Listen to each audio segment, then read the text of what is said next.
Dave, picture this. Okay.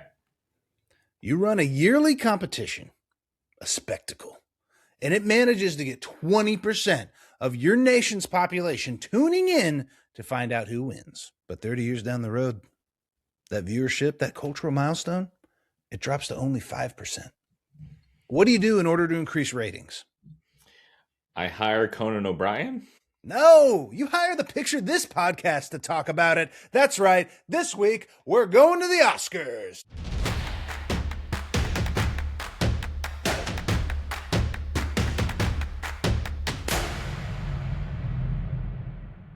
Welcome to Picture This, the podcast where we examine the Oscars tonight and ask, what do movie-going trends say about American culture? And do the Oscars say anything about American culture? I'm Max, a screenwriter and son of an independent movie theater owner who's loved movies his whole life. And I'm Dave. Over the last 10 years, I've worked for a filmmaker, an agent, and at a movie studio in movie marketing.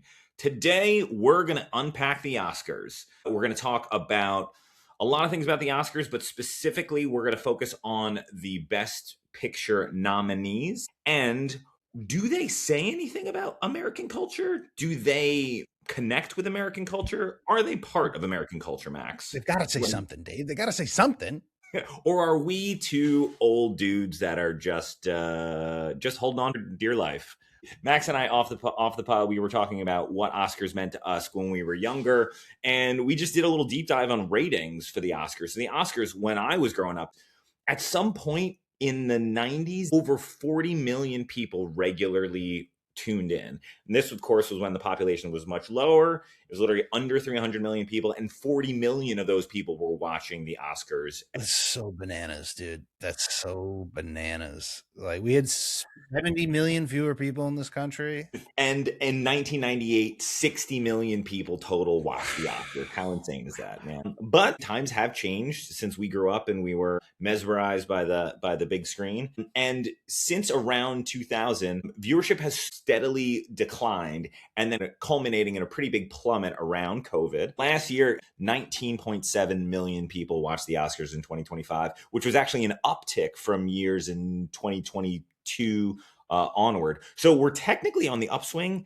at 19.7. Meanwhile, 1998 and 60 million. So it's been quite a journey for the Oscars. I think, like we said at the top, man, some people are just saying, do the Oscars even matter at all?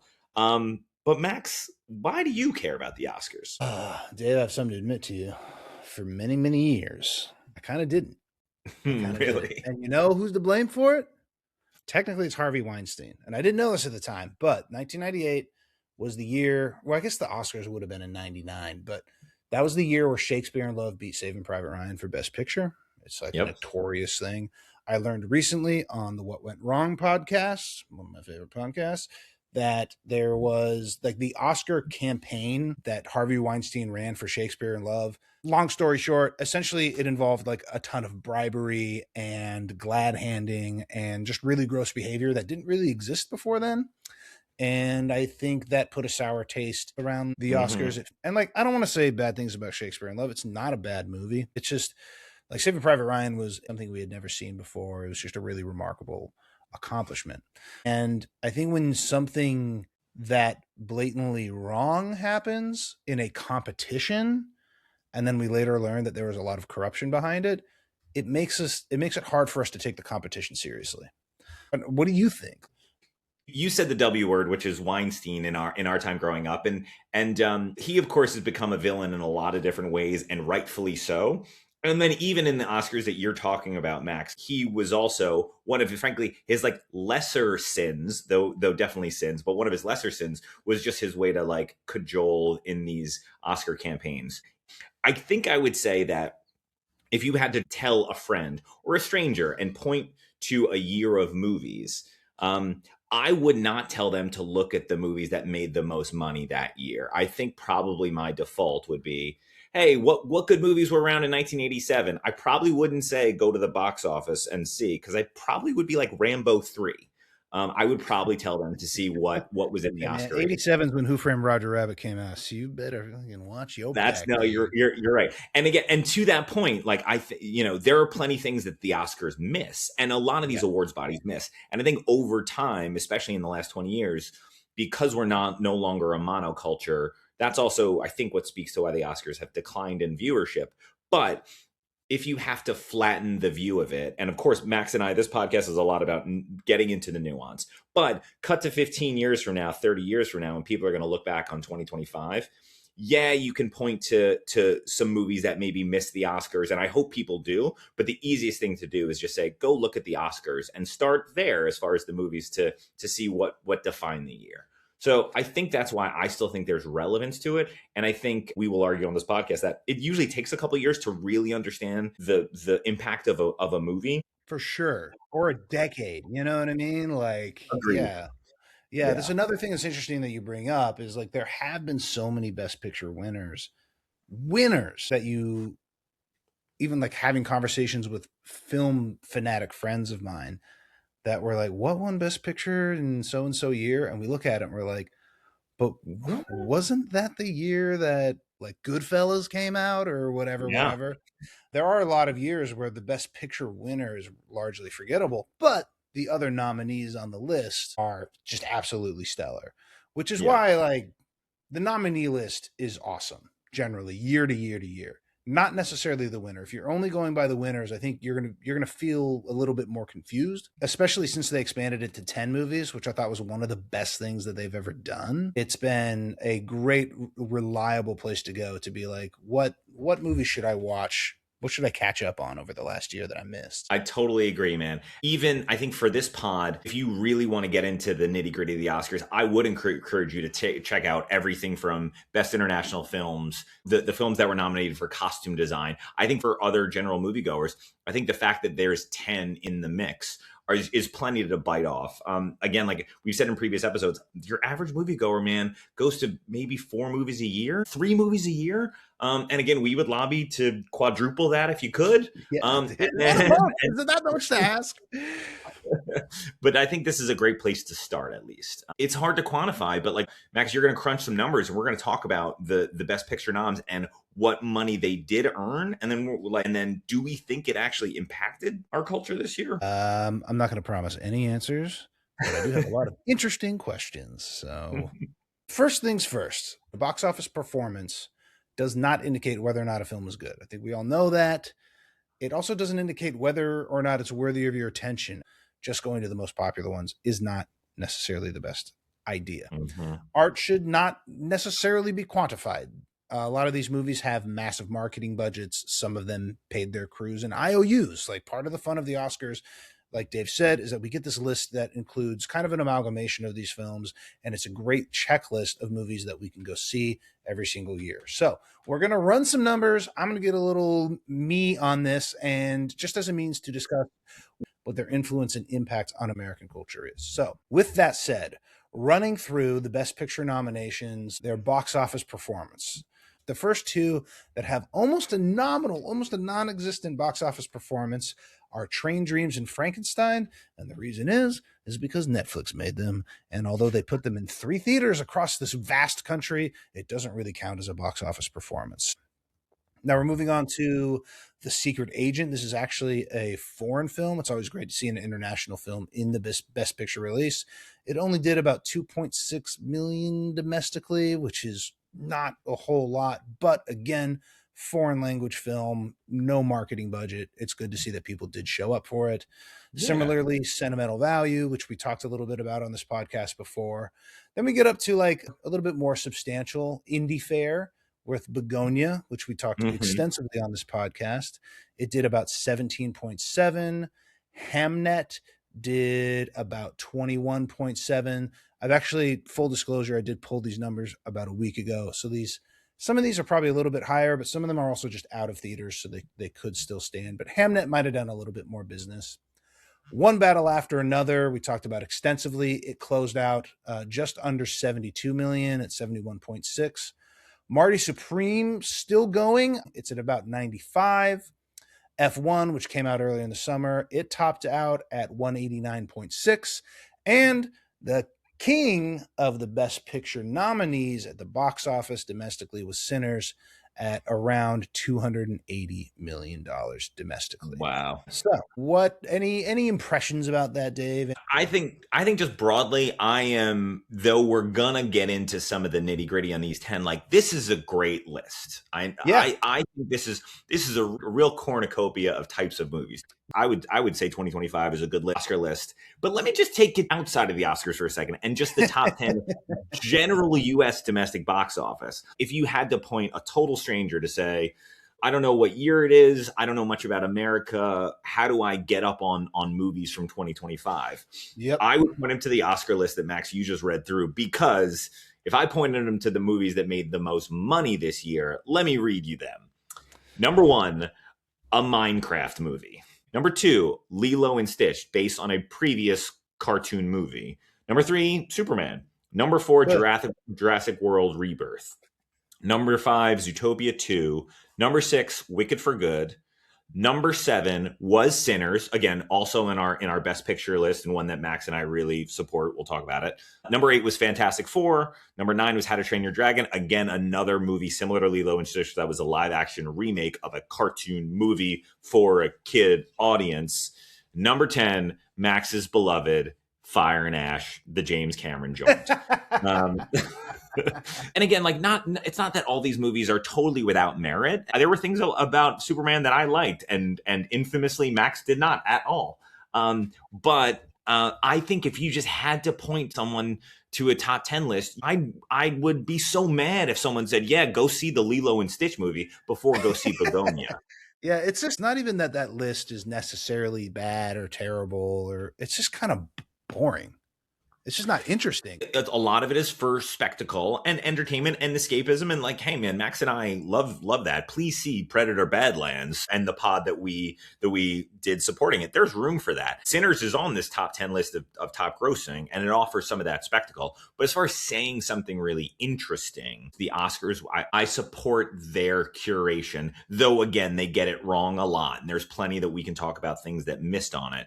Not that the Oscars are infallible, but if you're getting into movies as a directional tool, the list that Max read versus the list that I read, go with the list Max read, please.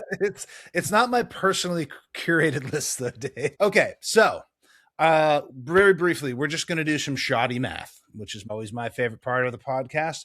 I'm going to use this as a way to talk about the cultural impact, influence, whatever you want to call it, that these movies have had on American culture. Let's see what Dave thinks. So the first thing I'm going to bring up is which of these movies were financially successful and which of them weren't. And what I did is I looked up my best stats on the production budget, and a general rule of thumb, again, it's very shoddy, but in order for a movie to be successful, it's generally assumed that you have to gross about 2 to 2.5 times your production budget.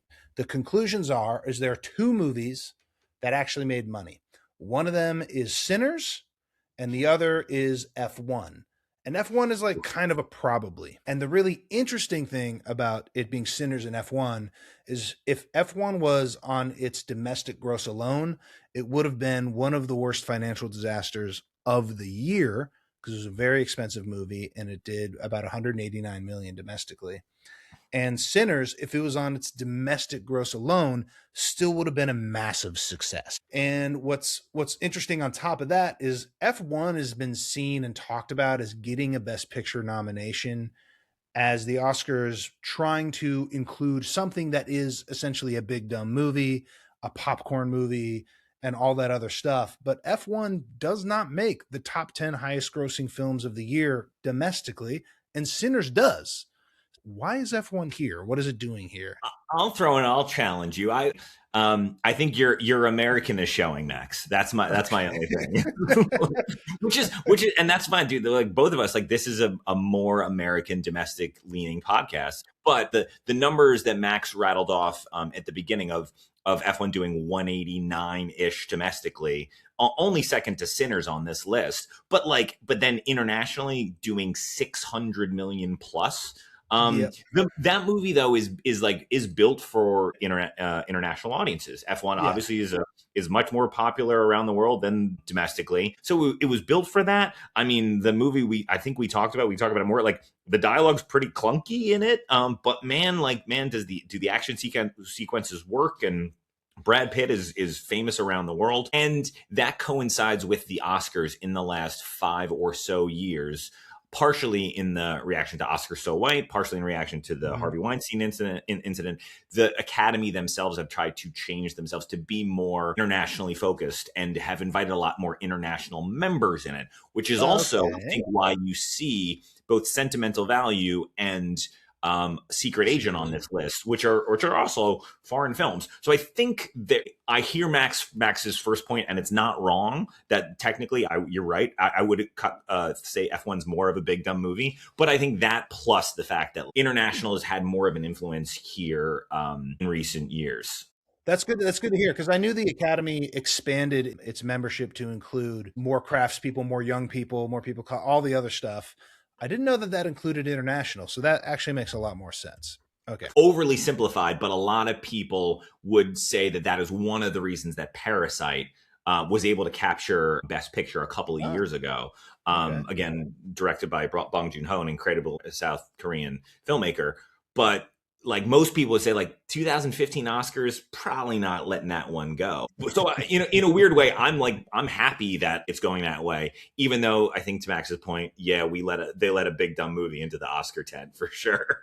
I mean, I have no problem with that. I just think that there's Yeah, better big dumb movies that came out last year, but that yeah. all makes sense. That all tracks. Well said, Dave. Okay, so those are the two moneymakers. Three of them broke even, might be making a little money. That's Hamnet, which, coming off the international conversation, it is not based off of how they did here. They're making most of their money internationally.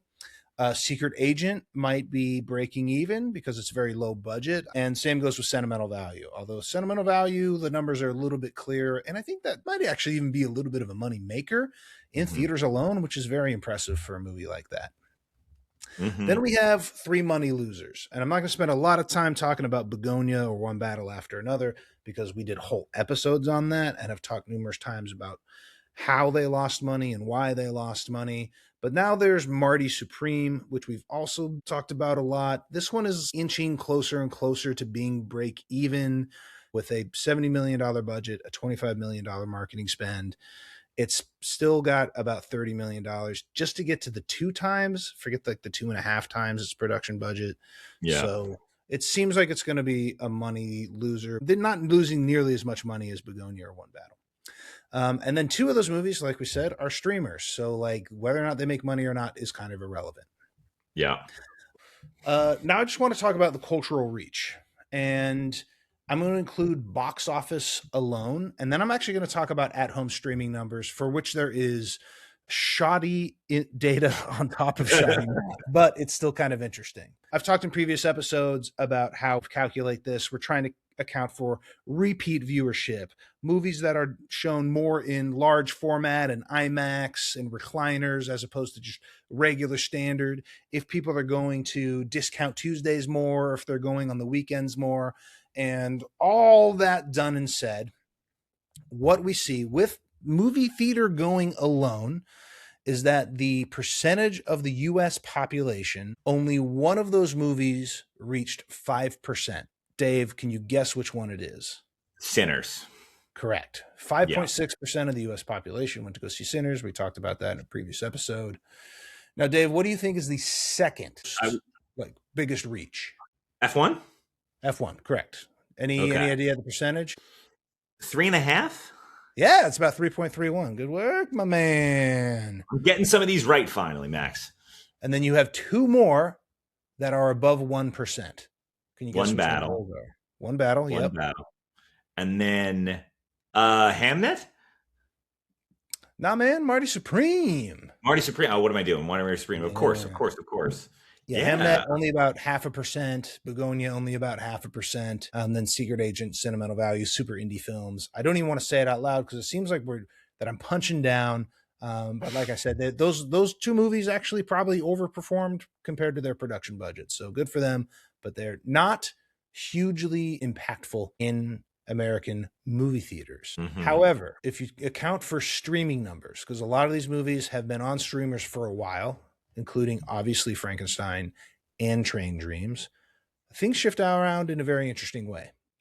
I'd like to note that the shoddy math includes something called co-viewing factors, which is the assumption that more than one person is probably watching at home, whether you're with your spouse, your partner, your friends, your family, whatever it is. So you're kind of accounting for a certain multiplier for watching at home. If you had to guess on this list, Dave, which movie is the number one with both streaming and theaters for as far as the number of people in America who watch this film, what would you guess? F1. F1. Okay, that is incorrect, Dave. Oh, no. Okay. I'll give you a hint. That comes in third place. I think I'm gonna go to the Warner Brothers twins here. I would say Sinners. Sinners? Sinners is correct. Sinners remains the most popular movie if you include theaters and streaming. Total unique reached around 45 million Americans, which is about 13% of the population. 45 million. The number of unique streaming was around 33, which I was like, holy shit. Like that feels like a lot, and that's really cool. So you have F1 at 3, you have Sinners at number 1. Any guesses on number 2? I'd say one battle. Incorrect. Oh, I didn't get it. You just wanted it to be One Battle, Dave. I do. Of course I do. Is it our dear friend Frankenstein? Frankenstein, yes. Massive, Okay. massive hit for Netflix. 44.3 million. So it's on Sinners' butt at 12.73%. I will say the biggest surprise is number 4. What is number 4? I don't know. Begonia? No. I'm going to tell you, this is actually very uplifting to me. Wow. And it's Train Dreams. Train Dreams. Hey. All right. Train Dreams, total number of unique viewers is 24.9 million people watched Train Dreams, which is a tiny, quiet, independent $10 million film. That's 7% of the U.S. population watched this movie. Yeah, man. It's I'm not going to spoil my take for later. Just go through the rest of it really quick. Another big win for Dave is One Battle After Another is ahead of Marty Supreme. It has 18 million to Marty's 17.6, but Marty's still in theaters. It's going to hit streaming a little later. It will probably overtake One Battle in total cultural impact later this year. And then rounding out our list, it's Hamnet, then Begonia. So Begonia has 5.5. Hamnet has 7.8. Sentimental Value and Secret Agent are around 3 million, 4 million. Good for them. Yeah, and again, foreign language films, so that's cool that they're supporting that. That's great. Absolutely. A couple of special notes that I thought was pretty cool. More people have seen Train Dreams than Marty Supreme or One Battle After Another, which is weird because Train Dreams feels small and like nobody's talking about it, but like at the end of the day, more people have seen that movie. With a production budget of only $10 million, reaching 24.9 million people, that makes Train Dreams the most cost-effective movie as far as reach goes of the 2026 Oscars. So, like I said, Dave, I think what's really interesting is that even these art house movies are finding pretty big audiences in America, that there is a large appetite for people to watch these movies. And I found that was the most uplifting thing about this data. I don't know, Dave, do you have anything? Does that hit you in a certain way, that last little factoid? Are you saying that big movies should burn in flames? Is that what you're saying, Max? No. I'm trying to unpack it a little. I asked you a question previously on this podcast, which was, if you were running a studio, what would you prefer? A movie that had a higher box office gross or that reached more people? And you pretty quickly said a movie that reached more people. And the movie business seems to be touting the success of a lot of films that rely on the upcharge via IMAX or premium formats, but they're not super reliable formulas for reaching the most amount of people. Well, Maxwell, I appreciate going to Shoddy Math Corner with you always. We might need a cue every time we are going to Shoddy Math Corner and play the like audio cue just before it's like boop, boop, boop, boop, Max's Shoddy Math Corner. We need like a clip from Good Will Hunting for that or something. Yes, we need the Beautiful Mind meme to just like go. That's what we need. Well, Dave, I think we should just talk about our actual thoughts on these movies and whether or not America should care. We know the list is interesting. We would encourage anyone to do the list as a whole, but individually, if you had to pick.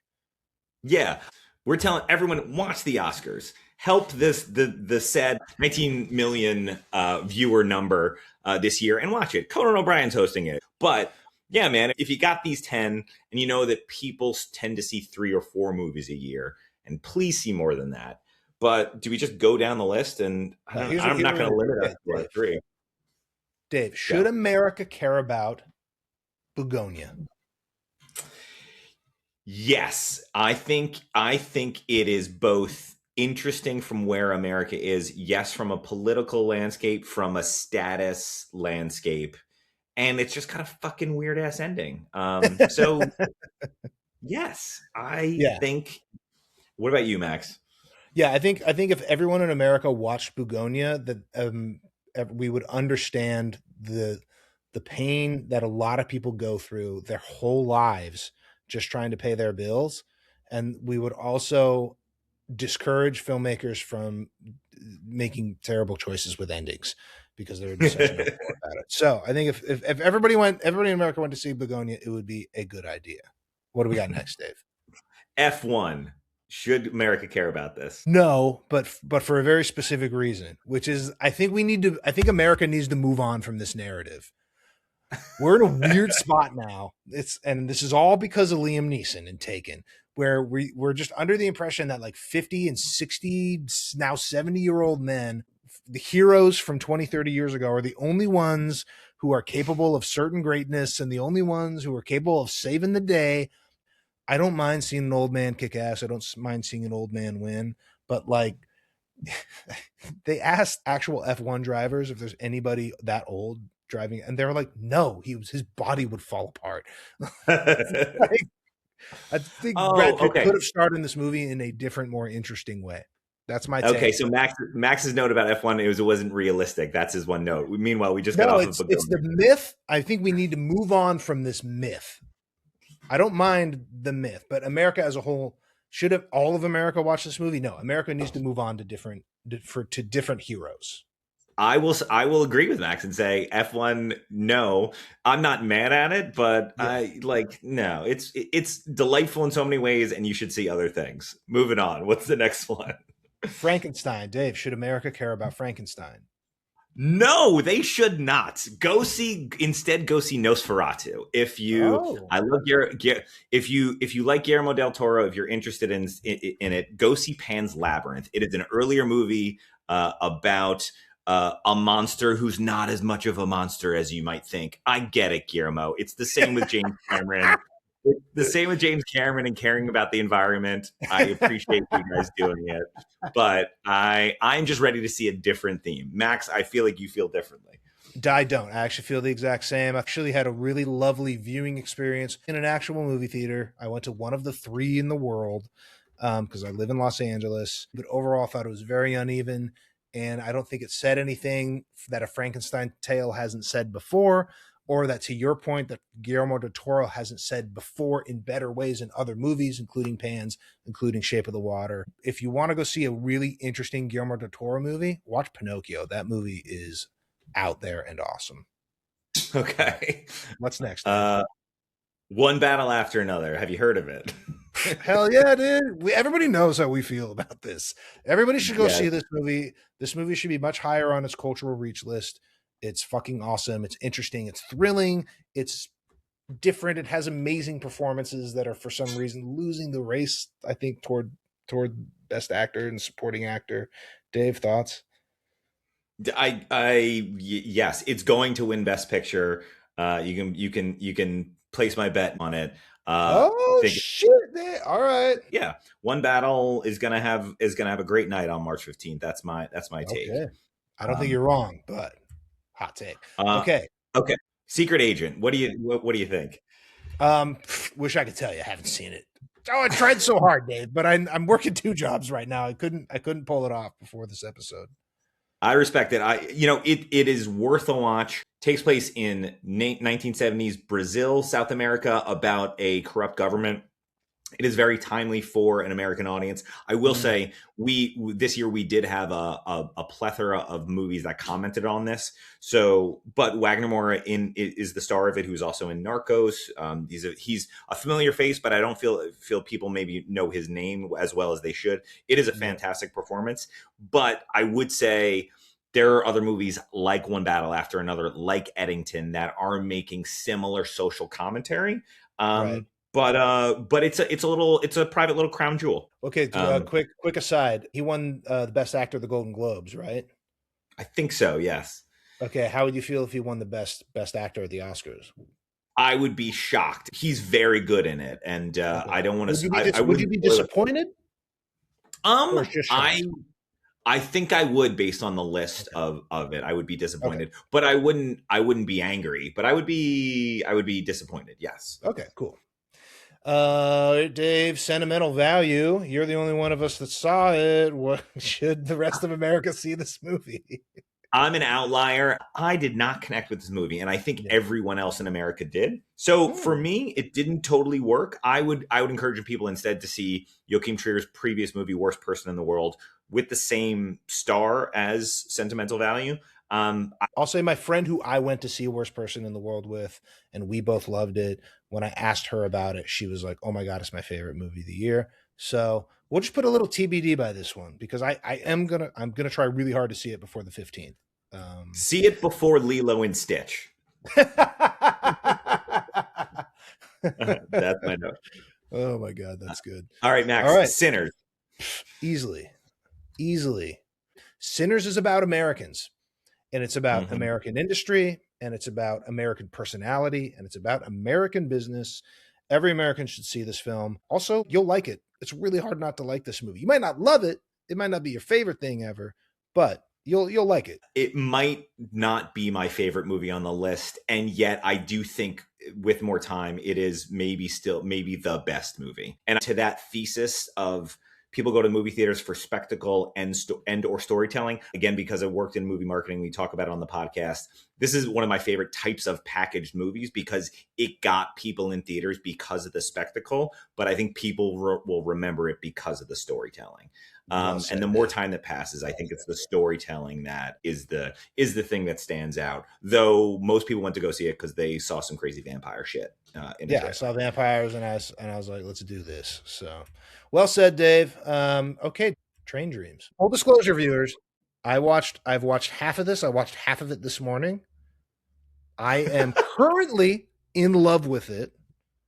I don't know if I'd put it, in my top 3 yet, but I'm open to it so far. So, Dave, hot take. What do you got on Train Dreams? Max, I was thrilled with your shoddy math corner and hearing that people are really seeing this movie.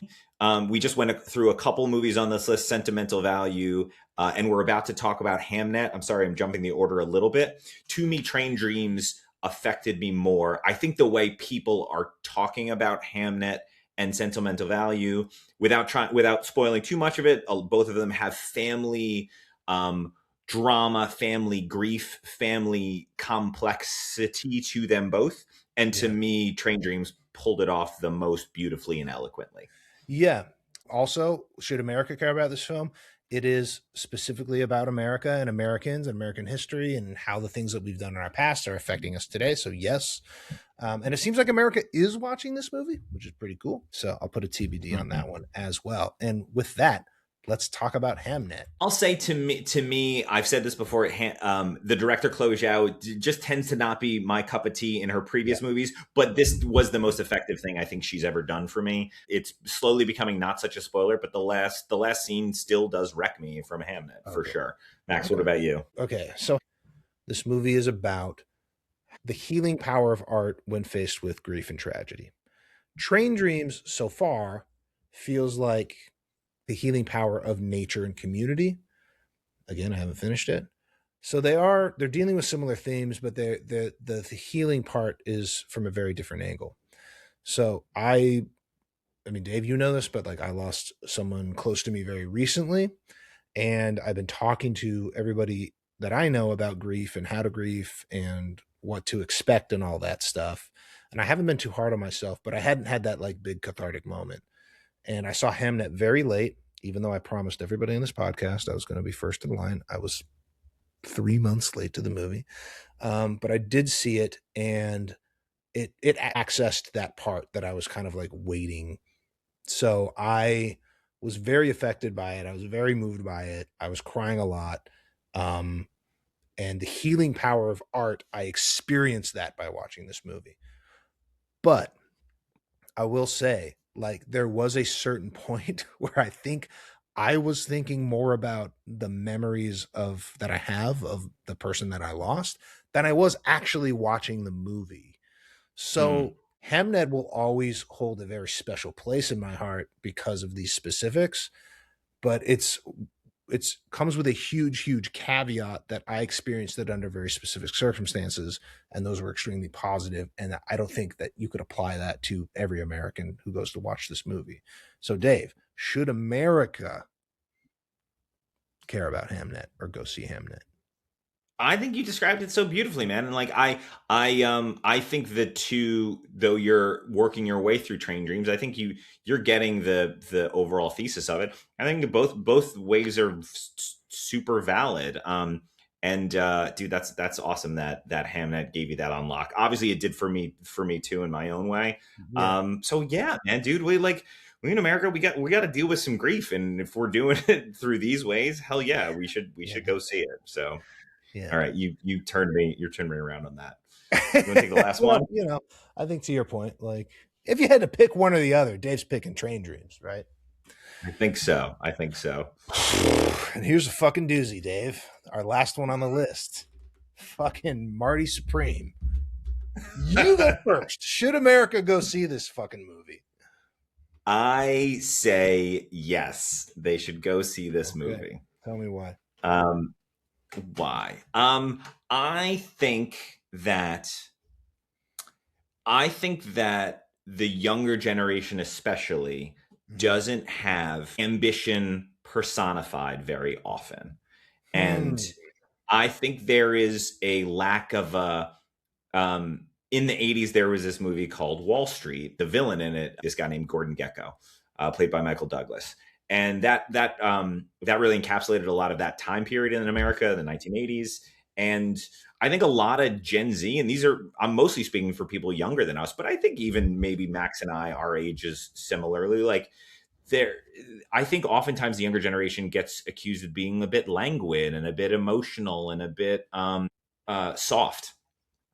And I think it was interesting, though I think controversial to see a main character also acted by what could be our next big movie star as a I'm gonna go fucking get it guy.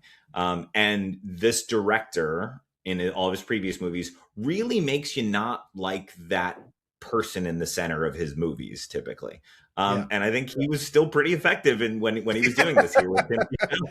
I would say 100,000% effective in that. And okay, so So Dave, I think is that the important part that you don't like super ambitious people? I no, what am I saying? I think I'm saying that I think this is an interesting and unique voice. I will share like an overall take when it comes to the Oscars is I think One Battle After Another, which was directed by a director in his 50s, Paul Thomas Anderson, about how he tried to make change in America and is kind of on the other side of it, and ultimately the end of the movie is a kind of a passing of the mantle to a younger generation.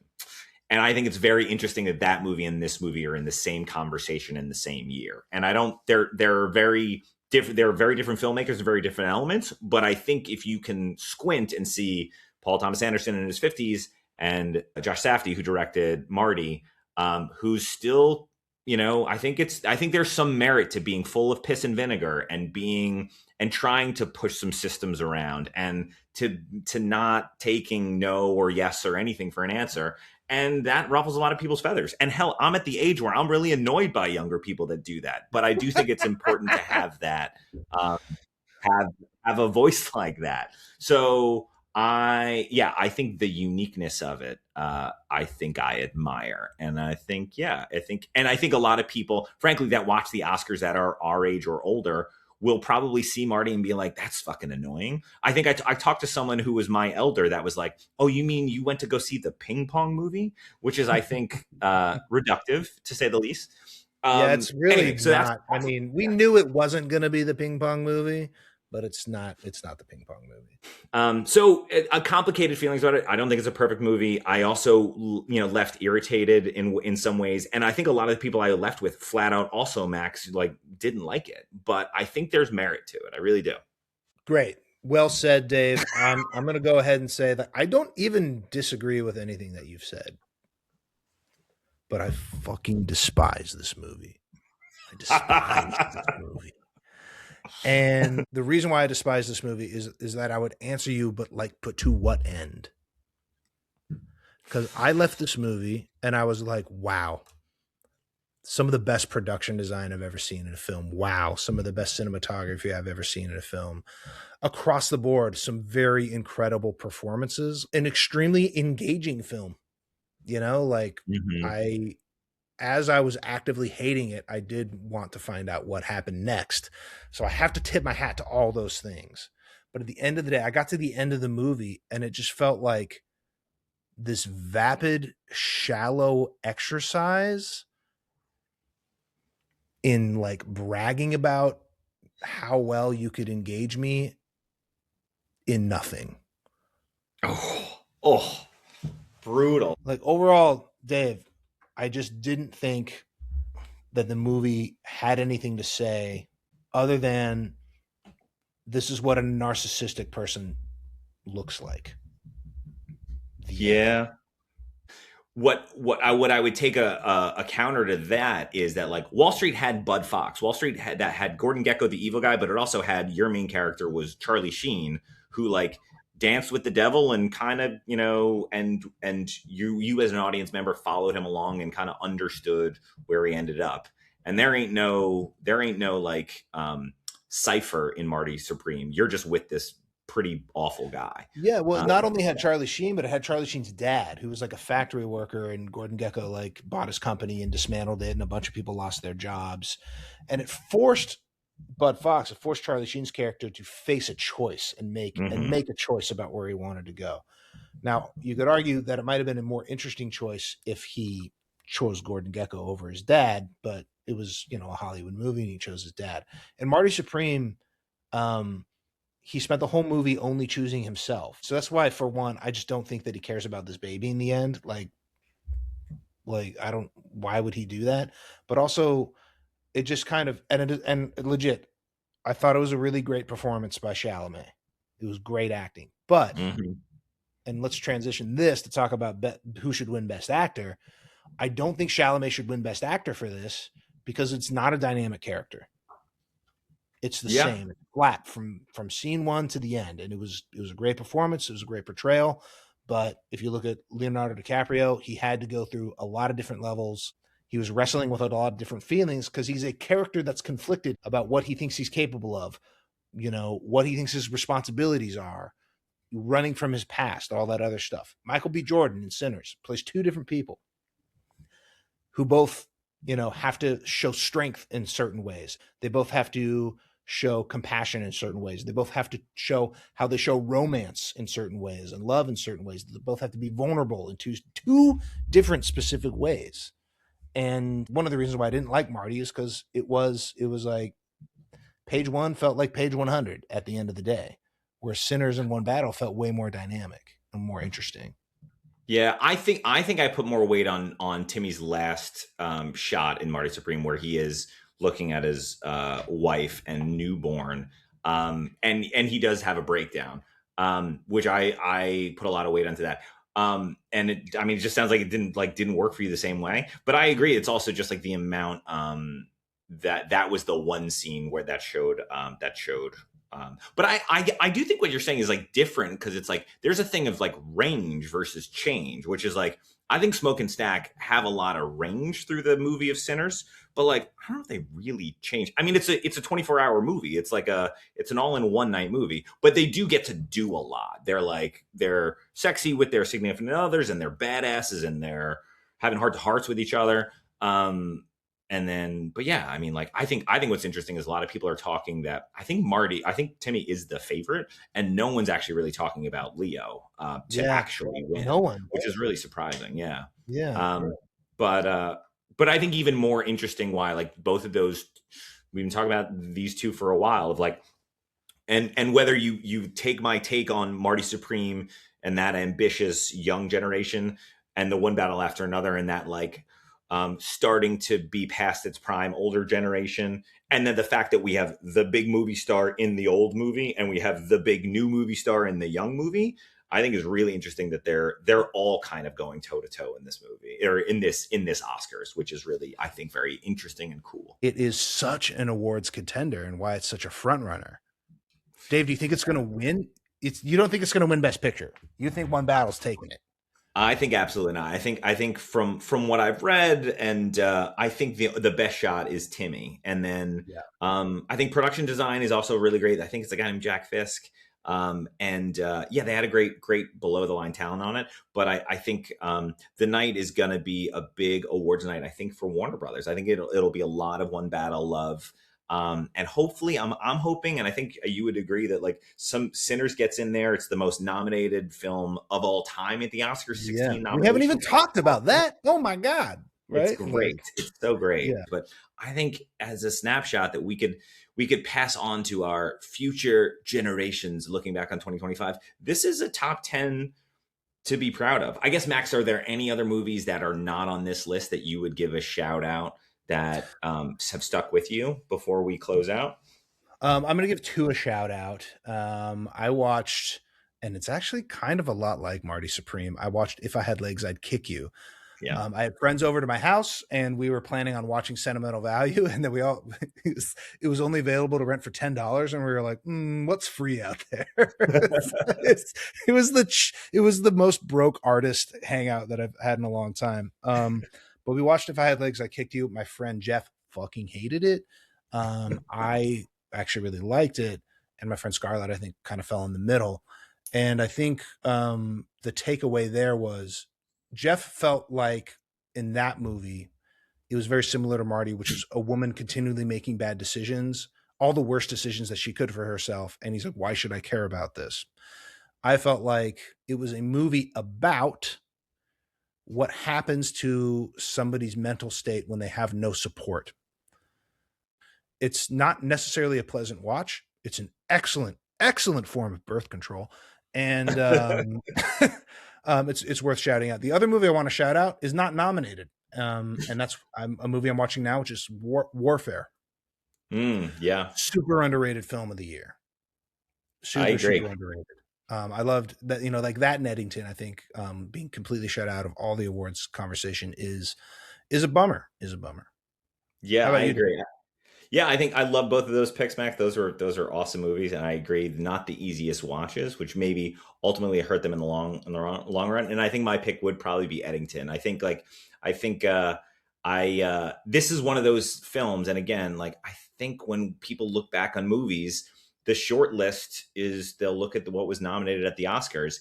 And I worry that Eddington is just one of those movies that's going to kind of come and go. But I do think it's a fantastic statement of where America is at this time. Yeah. Also not. I think most the marketing and a lot of the reviews will show, like, oh, it's a tough watch. It is also, like, searingly funny in the Yes. commentary on what America is in the last couple of years post COVID. Yeah. So that would probably be my pick. But man, I am still, as ever. I can't wait to watch the Oscars, Max. I think we're going to maybe talk about the Oscars after the fact. Dave, to close it out, are you watching anything this week? What's on your to go to list?